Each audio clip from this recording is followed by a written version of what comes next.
依旧是家里最没用的人，刷到最有用的视频。马上快过年了，家家户户都要做大扫除，很多人为了让清洁效率翻倍，把很多清洁产品混搭在一起，但有些是真不能乱用啊，比如八四消毒液不能和洗厕里、洗衣液或者酒精消毒液混合使用，不仅会降低清洁效果，还会利于气中毒。洗洁精和洁色也混在一起，清洁效果反而会减弱。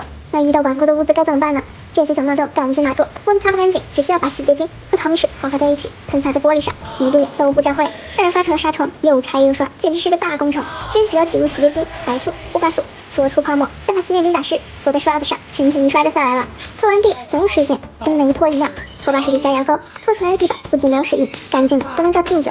厨房难去除的油污，可热水洗洁精摇晃均匀，喷在厨房油污处，静置一会儿，立刻干净。牙刷、白醋用清水稀释，可以在卫生间的水龙头，抹布一擦，水就立刻消失。鸡肉吃的边缘发霉，洗脸巾铺在发霉处，用上八四消毒液，第二天干干净净。卫生间下水道有异味，尽量洗衣粉、白醋和清水搅拌在一起，倒入下水道里，异味就立刻消失。墙壁上的血液用酒精擦拭，用洁污剂冲洗，能快速挥发。家里最没用的人，就能在过年前又有一回了。